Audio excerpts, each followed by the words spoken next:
everybody, welcome. We're glad that you're here. Why don't you take a second, say hello to somebody next to you, and then continue to stand. We're gonna keep singing.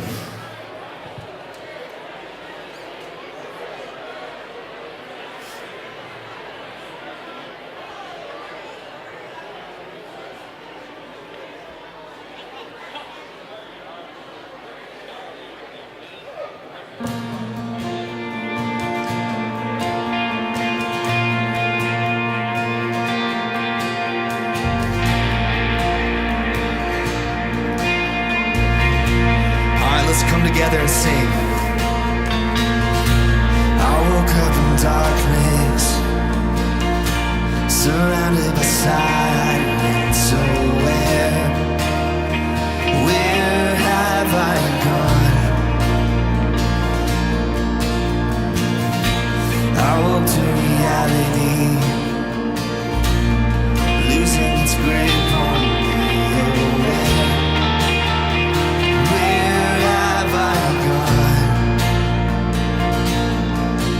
I can see the light before I see the sunrise.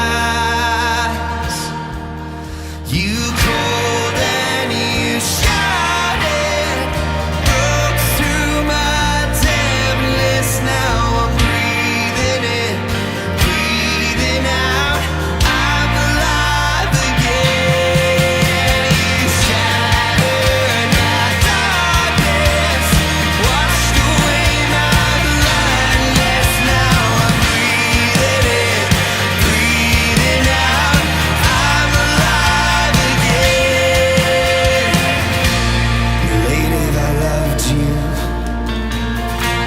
You waited for me, I searched for you. What took me so long? I was looking outside, as if love would ever want to hide. I'm finding I was wrong, 'cause I feel the weight before it hits my skin. You called and you shouted, broke through my tempest. Now I'm breathing in, breathing out. I'm alive again.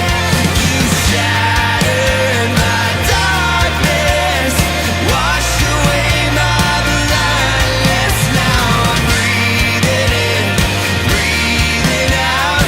I'm alive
When I walk through deep waters, I know that you will be with me. When I'm standing in the fire, I will not be overcome.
You're my defender. You're my refuge in the storm. And through these trials, you have always been faithful. And you bring healing to my soul. I am not alone. Sing it. I am not alone. You will go before me. You will never leave me. I am not alone. I am not alone. You will go before me. You will never leave me. No, I am not alone. I am not alone. God, you will go before me, and you will never leave me. No, I am not alone. I am not alone. You will go before me. You will never leave. Sing it again. I am not alone. I am not alone. You will go before me. You will never. I am not alone. I am not alone. You will go before me. God, you will never leave me.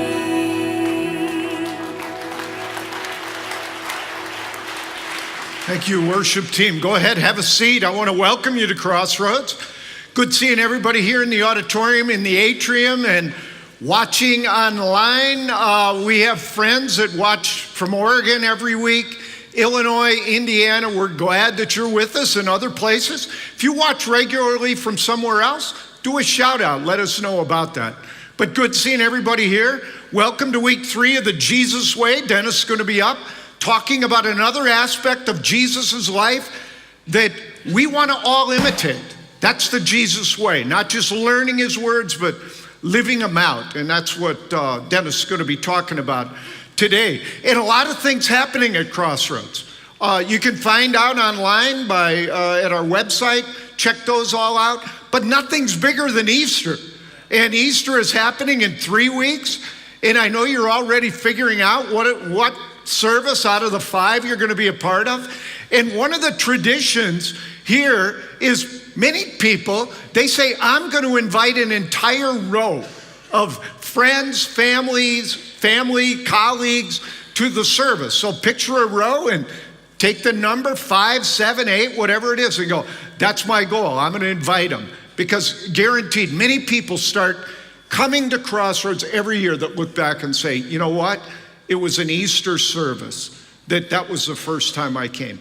If you want to serve on the Easter team, there's a flyer in the program. It's a great way to get involved, have a lot of fun on Easter morning, being here with all of us, and just a cool thing. So I'd encourage you to do that also. And then today we're having our next step classes. Right after the second service, 11:45 to 3.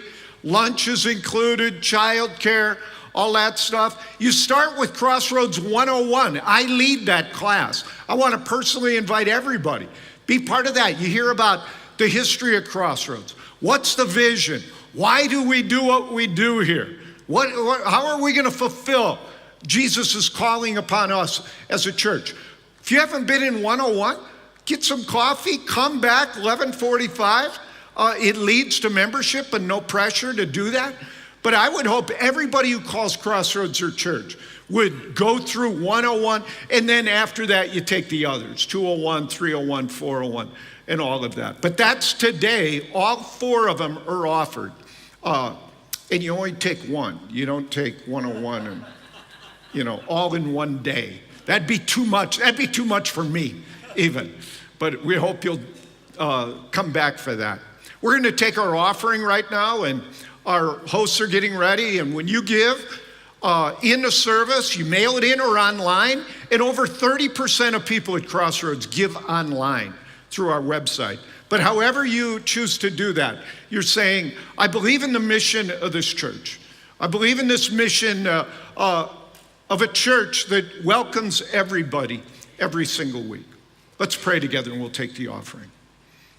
God, we thank you for this day, and we thank you for this opportunity to be here and to have your word opened up and to be taught and then to be challenged to live it out. And that's what we want to do. We want to live out your word. We want to be Jesus in our community and in our world. And so God, use this offering to further this message of Jesus' love and grace and forgiveness that is for everyone. It's in his name we pray. Amen.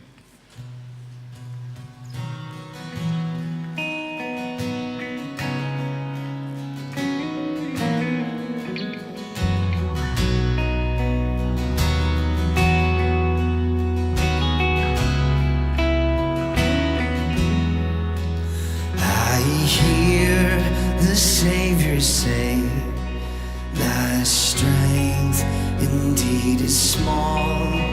Child of weakness, watch and pray.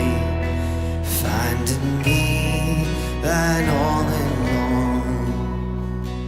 Jesus paid it all to him I owe.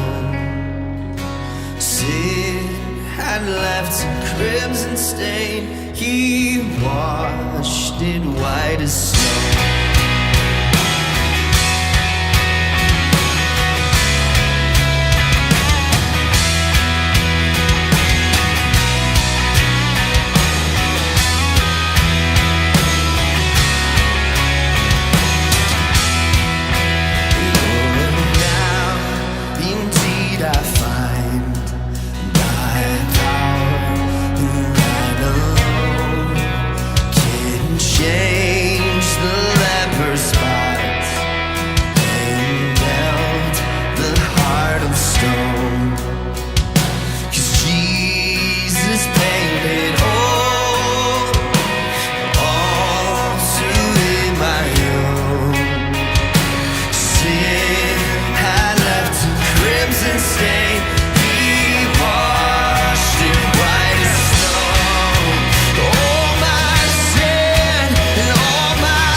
Shall still repeat. Sing this with us.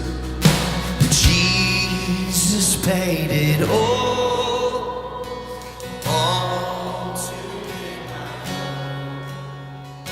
Sin had left a crimson stain, he washed it white. Sin had left, 'cause sin had left a crimson stain, he washed it white as snow. He washed it white as snow. Every voice, let's sing it. Oh, praise the one. Here we go. Oh, praise the one who paid my debt and raised his life up from the dead. Oh, praise the one who paid my debt and raised his life up from the dead. Oh, praise the one who paid my debt and raised his life up from the dead.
Oh, jeez.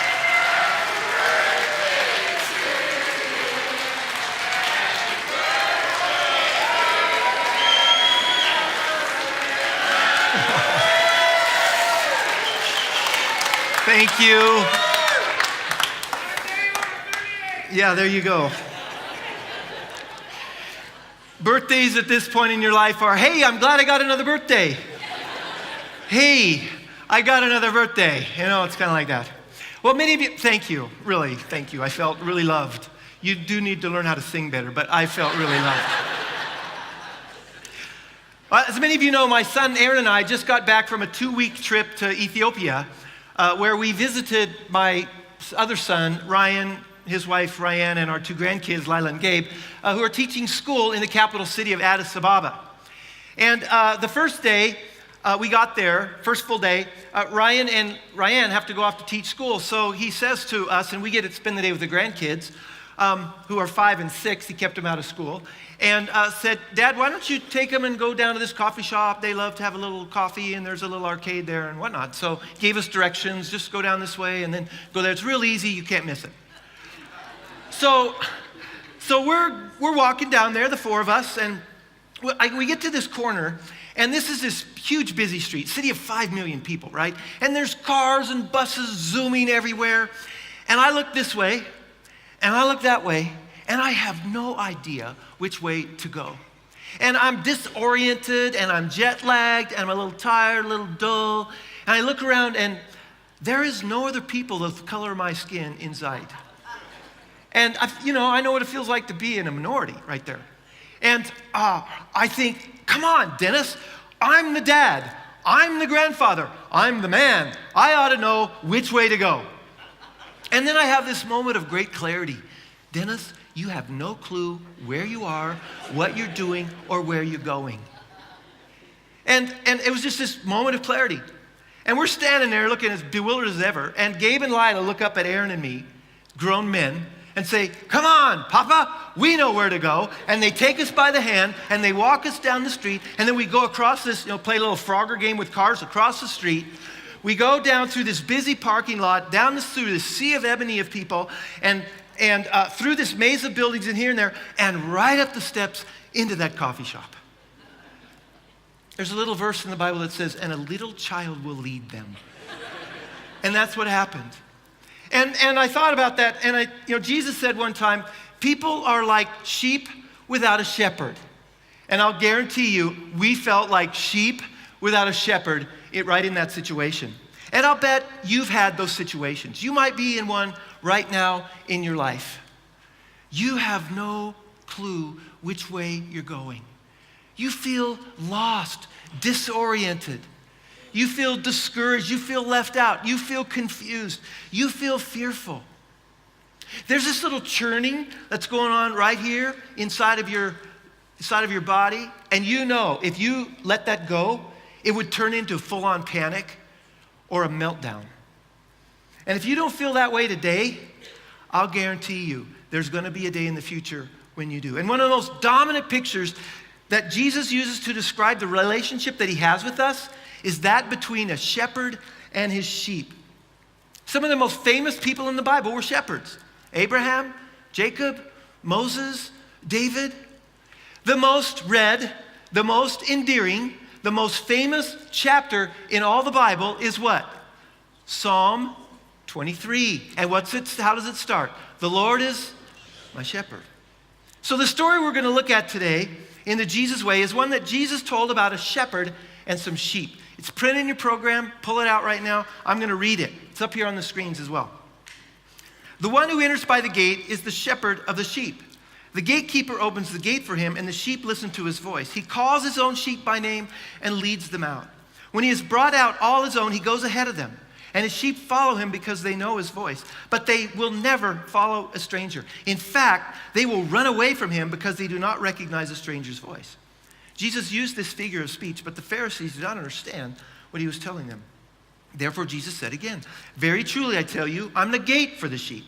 All who have come before me are thieves and robbers, but the sheep have not listened to them. I'm the gate. Whoever enters through me will be saved. They'll come in and go out and find pasture. The thief comes only to steal, kill, and destroy. But I have come that they may have life and have it to the full. I'm the good shepherd. The good shepherd lays down his life for the sheep. Hired hand is not the shepherd and does not own the sheep. So when he sees the wolf coming, he abandons the sheep and runs away. Then the wolf attacks the flock and scatters it.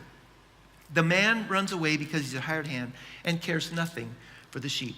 Again, Jesus says, I'm the good shepherd. I know my sheep, and my sheep know me, just as the Father knows me, and I know the Father, and I lay down my life for the sheep. So I'm going to answer 2 questions from this passage today. Why do we need a shepherd, and how do I make Jesus my shepherd? So here's the number one reason we need a shepherd. Because we are so vulnerable. You know, the life of a sheep in those days was in constant peril. Sheep have no physical means of defense. No scratchy claws, no fierce teeth, no sharp horns to defend themselves. They don't even have a fierce growl. What do a sheep say on 3? 1, 2, 3? Yeah, that doesn't scare me at all. And they're wrapped in what? Not this hard turtle shell, but this soft, fuzzy wool. You know, there are all kinds of wild animals roaming our planet.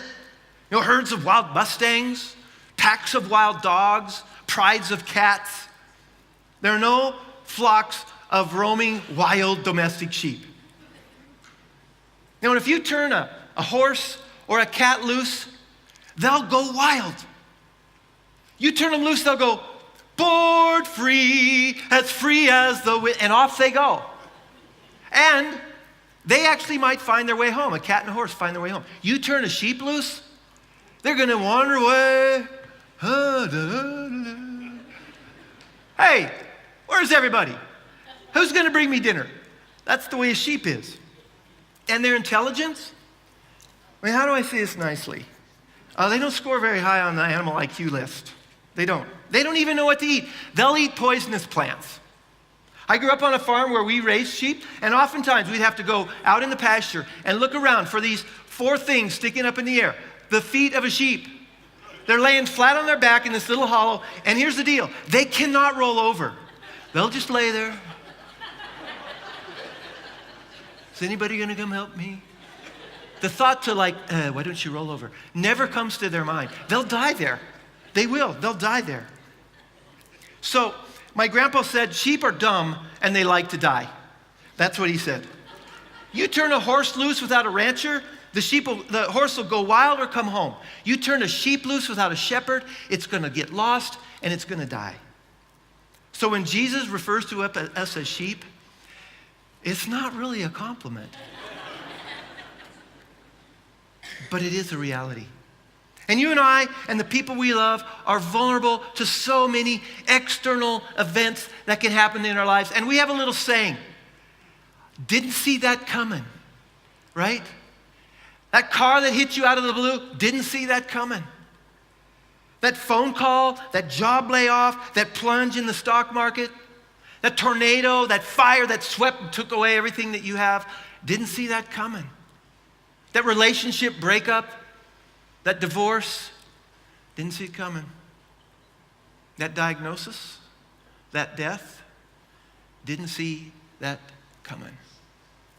And here's our reality. This coming week, there's going to be people in here, something's going to happen in our lives, and we're going to go, didn't see that coming. Because we're just vulnerable, and we don't have control over some of the things in our lives, and they can change in a second. Now add to that kind of vulnerability, external vulnerability, our own internal vulnerability to just make bad choices, our own sense of personal stupidity. We have another phrase, what was I thinking?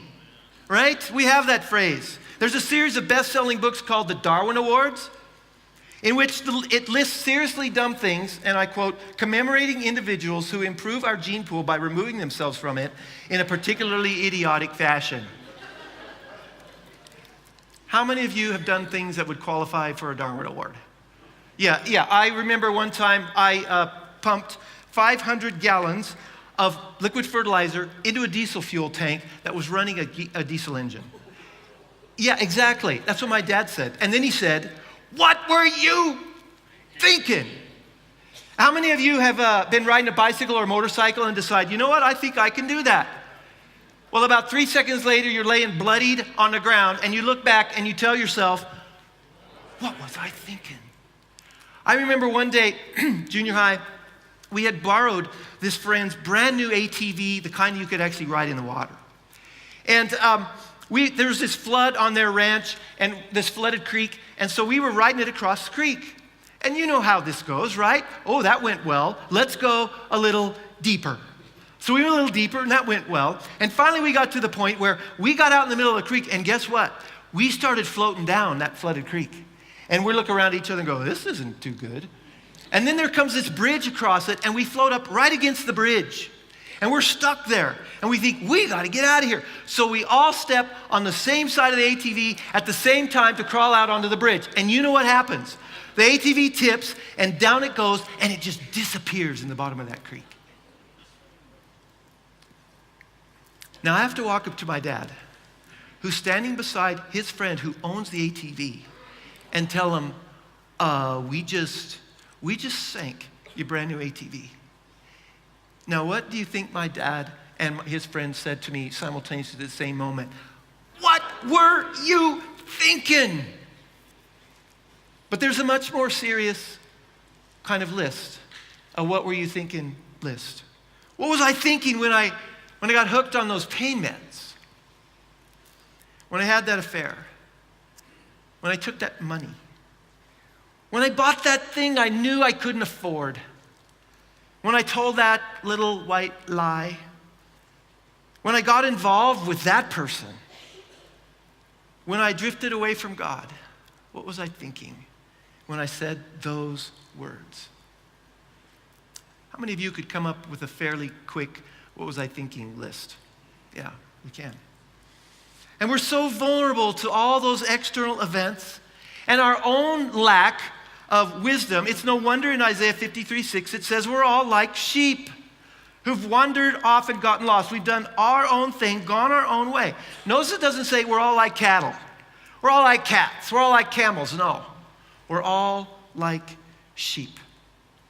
You know, I've done a lot of funerals in my years here at Crossroads, and every time I meet with a family, I ask them before the funeral, what scriptures, what Bible verses would you like me to read?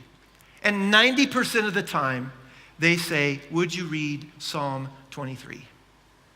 And during the service, I'll read a number of texts from the scriptures, but when I get to Psalm 23, something just happens in the room. And even though most people there have never been around sheep, they don't know a real shepherd. There's just something about the words of that psalm that just run deep. And the tears begin to flow. And you can just sense this longing and this connection with this idea of a sheep that needs a shepherd. And I think it's because death just kind of lays us open to the unbelievable vulnerabilities of our lives. And everything I just talked about. And that psalm just lays our hearts open to our deep need for a good and great shepherd who will take me to calm and peaceful and restful places, who restores my battered and raw and bleeding heart, who provides me with the protection and the safety and the sense of security that my soul just longs for, who will lift off of me this sense of, you got to make it happen, who knows the way ahead when I have no idea where to go, who is with me in the deepest valley, even the valley of death, because he's with me. And because he is with me, no matter what happens, I don't have anything to fear. I have anything to worry about because I have a shepherd. And the reason the idea of shepherd touches us so deeply and so deep down is because we know we need one. We all need a shepherd. And it's also the reason why we create all kinds of other false shepherds to be in that place. John 10:12 says, the hired hand is not the shepherd and does not own the sheep. So when he sees the wolf coming, he abandons the sheep and runs away. And the wolf attacks the flock and scatters it. Many of the things or people we look to provide safety and security and purpose and significance and guidance just cannot deliver when our lives are attacked. I mean, they look fine until the attack comes. And then we find out what and who we can really trust. No amount of money can give us the value we need. No beautiful body can give us the genuine beauty we seek. No amount of muscle can give us the strength we need. No amount of sex can give us the intimacy we long for.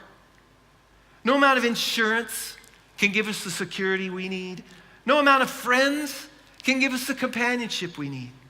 No amount of government can give us the leadership we need. No amount of weapons can give us the protection we need. No amount of promotions can give us significance. No amount of comfort can give us comfort. And no amount of religion can give us God. Those are all false shepherds. Because at some point, each of those things will disappoint us, and they'll run when we need them the most. And that's why we need a real shepherd, is because our lives are so vulnerable. So vulnerable. That's the first reason. Here's the second reason we need a shepherd, is because we're so valuable. You know, a shepherd's wealth was tied up in the sheep. You know, they didn't have bank accounts and investments. They had flocks. And the sheep meant everything to the shepherd.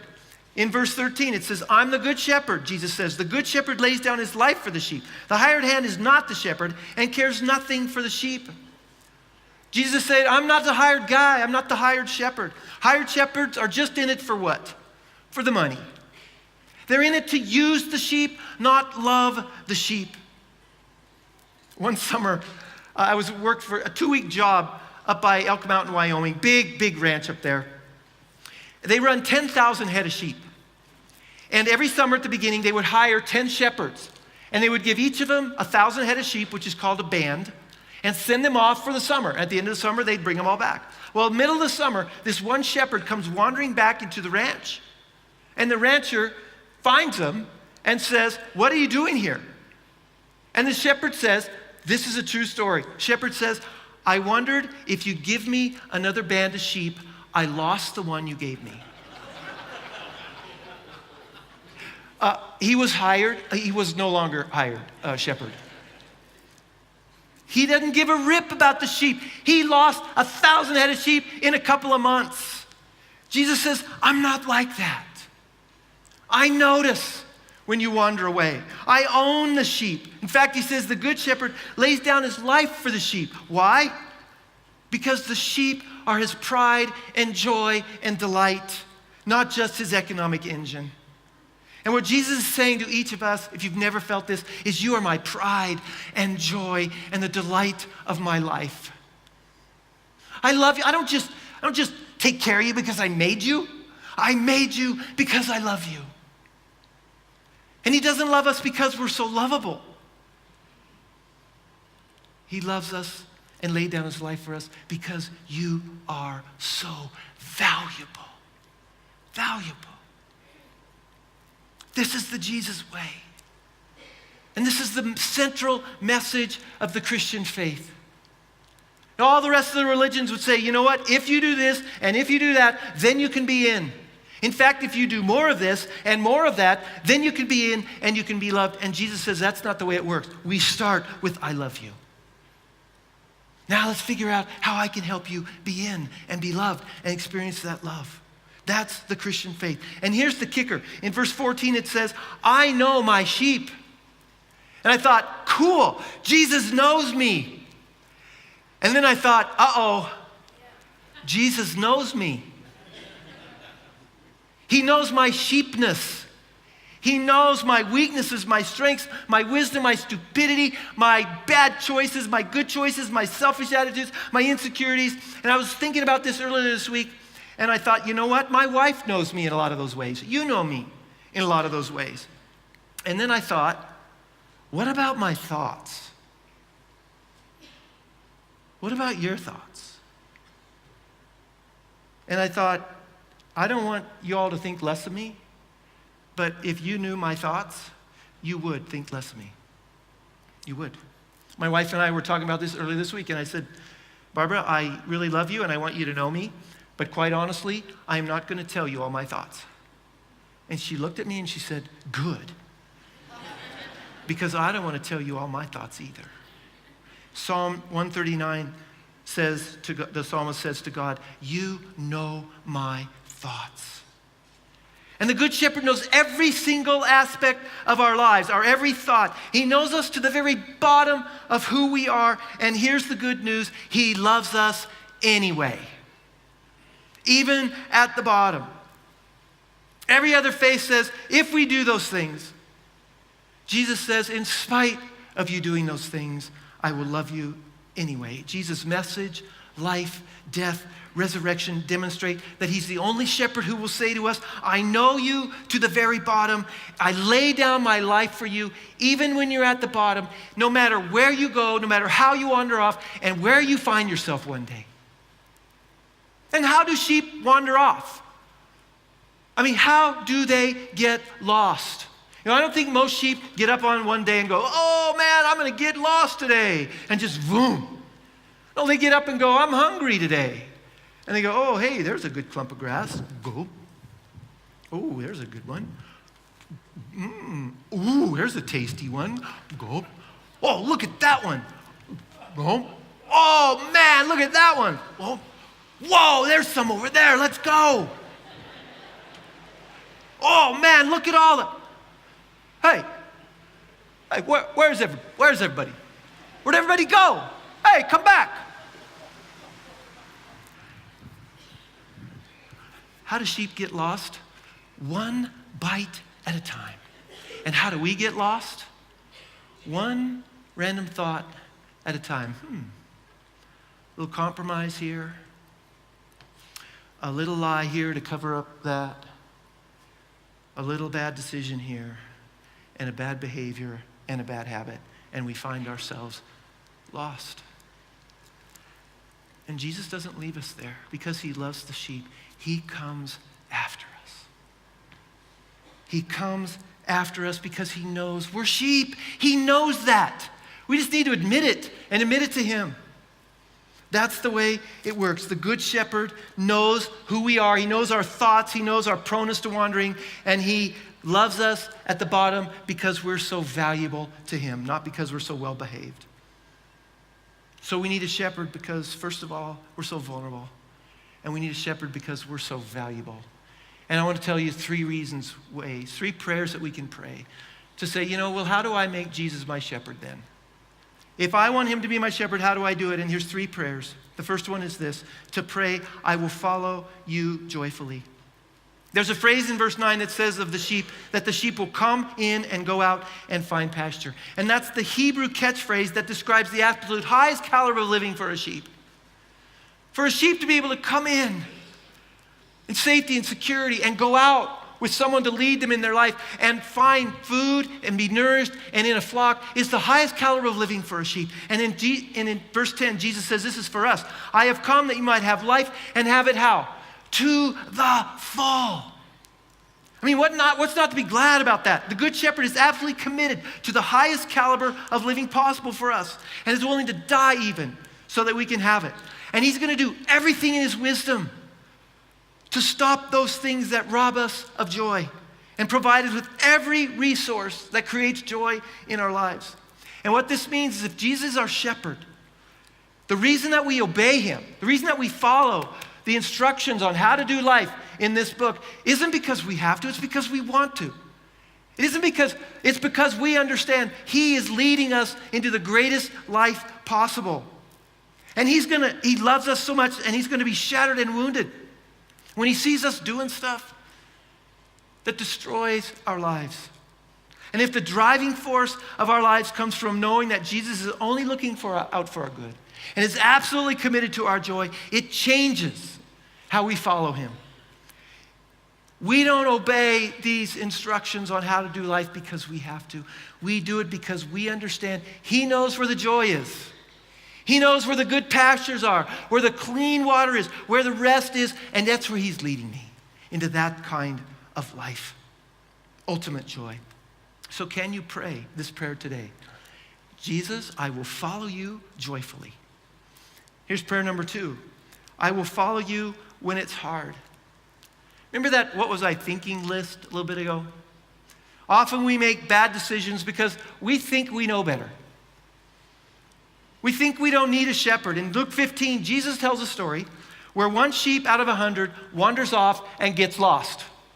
And Jesus leaves the shepherd in that story, leaves the 99 and goes after the one until he finds it. And then he joyfully carries it back, calls all of his neighbors together, and they throw a party. He serves roast lamb. No, he didn't do that. I would. But I'm not the good shepherd. That's what happened. Let me tell you what really happened in that story. The 99 smart sheep, they stay with the shepherd. Right? This one sheep who thinks it knows better just nibbles himself into problems. And the shepherd goes after the sheep. And it says when he finds him, he joyfully puts him on his shoulders and carries him back and throws the party. That's the perspective of the shepherd. Now let me tell you what happens to the sheep. The shepherd finds the sheep. He throws him on the ground. He ties his legs together and he picks him up and throws him over his shoulder and begins to carry him back to the flock. Now, if you're the sheep, how are you feeling at this moment?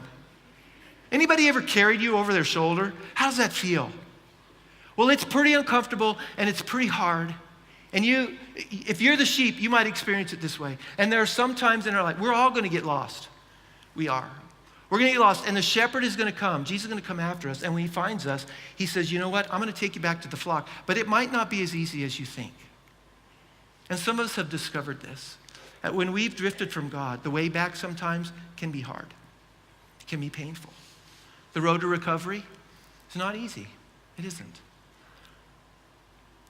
But if you can see that the shepherd has a smile on his face, no matter how difficult it is, we can be convinced that he knows what's good for me. He knows what's good for me. And sometimes you might experience this as you think God has left you or rejected you or he's making it difficult for you. And what he's really doing is carrying you back to the flock. So can you pray this prayer to the shepherd? I will follow you even when it's hard. And here's prayer number 3. I will follow you personally. Psalm 23, first line, we've already said it. The Lord is what? My shepherd. Not their shepherd, not a shepherd, not the shepherd. The Lord is my shepherd. In verse 4 of John 10, it says, his sheep follow him because they know his voice. The towns in Israel, the rural towns, they would often build this rock, stone-walled, round sheep pen outside of their little town. And in the evening, all the shepherds would bring their flocks and they'd put them in this community sheep pen. And a shepherd would often guard that spot overnight. Keep the predators out, all of that. Well, in the morning, the sheep would be all mixed up, and the shepherd would come to the gate and call, hey, sheep, or whistle. Didn't know. And all the sheep in his flock would recognize him and follow him. But in verse 3, it adds this detail. He calls his own sheep by name. And in the research that I did, this is an unprecedented move. No shepherd names every sheep except this one. This one knows the name of every single sheep. So he would come to the edge of that big sheep pen and he'd begin to call the names of the sheep. I don't know what he named them. Now Dancer, now Prancer, now I don't know. But he called them by name. You're not a number to Jesus. You're not a cell phone. You're not a Facebook profile. You're not a portfolio. You're not a social security number. You have a name because you have an identity. And he knows that. In verse 14 and 15, it says, my sheep know me, just as the Father knows me, and I know the Father. I've thought a lot about this phrase this week. Jesus wants to be as up close and personal and connected to you and me as he is with God the Father. Blows my mind. Blows my mind because I think, well, what kind of relationship does Jesus have with God the Father? Close, intimate, personal, connected? Jesus goes, I want to be that way with you. I want to be that way with you. A week ago, we celebrated the first birthday of our youngest grandchild. His name's Kyle, Laven Slida. And my daughter-in-law, mother of Kyle, wrote a blog about reflecting on her experience of giving birth to Kyle just 1 year ago. And I'm going to read this to you. Emily writes, I vividly remember the moment he slipped out of me and was placed on my chest. We locked eyes for the first time. Him seeing the one who would always try to protect him, me seeing the baby who would steal my heart. Nothing felt more meant to be. A boy, of course he was a boy. There are no words to describe the elation and profound relief to have grown a human being in your body and then suddenly bring that human being earthside and meet him for the very first time. And I tried to picture this. You moms know this moment. I'll never know this moment. You give birth through a great deal of pain to that baby, and then they put that baby right here. And you lock eyes with that baby for the very first time. And you're the mom, and you know this baby. You carried this baby. You helped create this baby, this person who now has a name, and you're this close. Jesus says, I'm going to be this close with you. I am this close to you. Do you experience Jesus that close? Do you? I want you to just take a moment. Just close your eyes for a second. Just indulge me. Just close your eyes. I just going to review these three prayers and just ask you, which of those prayers do you most need to pray? Maybe it's this one. Jesus, I have never really met you this close. I've never really locked eyes with you. You seem more like a distant relative to me. Or maybe you've drifted. You haven't been close to him in a long time. Or maybe you're here today and you wonder, would Jesus even look at me? Stuff I've done, would he even have me? So maybe the prayer you need to pray right now is, Jesus, I want to follow you personally. I want to lock eyes with you. Or maybe the prayer you need to pray is, Jesus, life's hard for me right now. I've wandered away and it's hard. It's hard. This healing process, this recovery process, this coming back is hard. And maybe the prayer you need to pray today is, Jesus, I will follow you even though it's hard. Or maybe the prayer you need to pray is Jesus, I need to follow you joyfully. I've been kind of plodding along, honestly. Kind of duty, this Christian life, and I want to be reintroduced to the joy of what it means to follow the Good Shepherd. So which of those prayers do you need to pray today? Which of those prayers is your heart just crying out to say? Well, I'm going to invite you to open your eyes, and I want you to stand. We're going to sing this closing prayer. Just continue to pray into this song, whatever prayer you need to pray.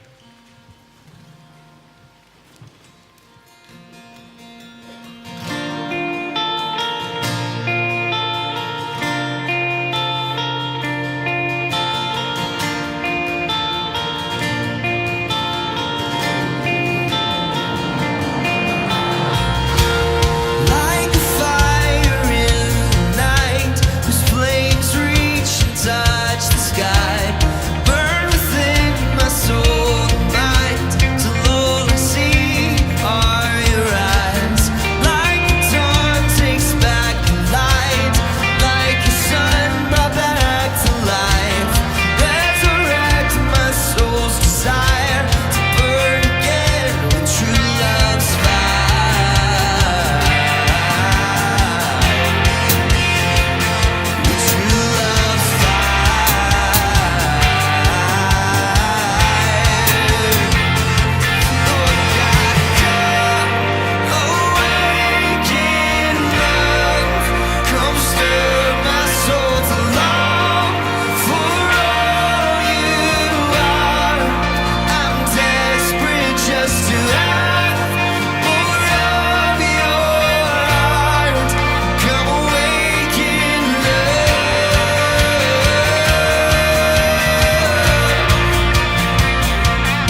Well, I hope you'll grab a bunch of these Easter invites. They're on the tables on the way out.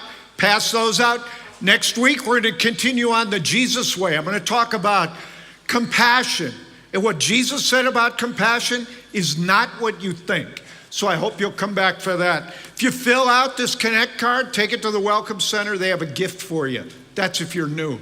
Thanks for being here, everybody. God bless you. We'll see you.